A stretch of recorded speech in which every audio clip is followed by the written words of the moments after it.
Hey, Mike, I know we talked about paranormal stuff a couple years ago, and how has attitudes changed about the subject in the Bigfoot research world?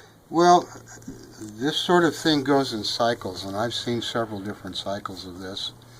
What happens typically is a person gets involved in Bigfoot and they try to think of it in a scientific context.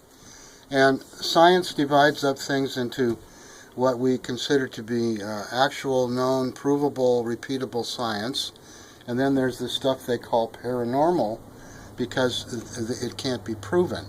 There's no documentation for it. There's only um, anecdotal information and nothing that would be considered science by our definition of it currently.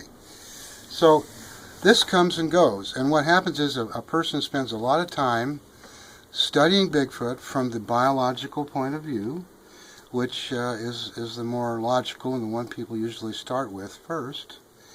And then what typically happens is a person spends, say, 20 years thinking about this and looking into it and maybe doing field research, whatever.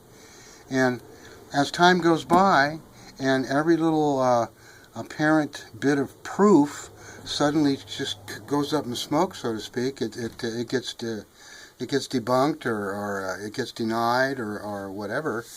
And so after a while, some of these researchers get a little bit exhausted with trying to prove the thing is biological, and then finally they just kind of throw their hands up and go, well, shoot, maybe it is paranormal. Maybe that's why we can't prove it's biological. So it's like I used to kid about it and say that they've gone over to the dark side in terms of thinking. But in actual fact, I've also been at this long enough and spent enough time studying UFOs and other related subject matter to know that this stuff goes in cycles, and it's culturally driven to a great extent. But the fact is, all the stuff that academics have sort of nonchalantly placed into the rubric of folklore, in many cases is actually something that one day will be considered normal and that we will understand and probably have documented. But for the time being, it's considered paranormal. That's my overall take on the idea of the paranormal Bigfoot. I think there could be some paranormal aspect to it. And if a person tells me that they've had mind speak and talked to a Bigfoot, and there's some pretty famous people lately who have claimed that this has happened, or if a famous cryptozoologist suddenly says, I saw into another dimension, and I saw beings, and I saw lights, and I saw orbs. And suddenly you're hearing this from somebody who has credentials that are normally considered up to par with scientists. What are you going to think? So that's kind of where the Bigfoot research is bobbing along right now, with a lot more people opening up to the idea of there being some paranormal aspect to it.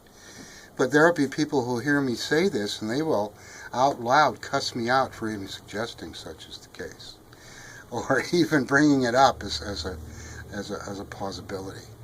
But I think anybody that's been at this long enough has probably learned enough about the phenomenon to realize that you just can't arbitrarily make your mind up and say things are or aren't until you've exhausted all of the possible evidence.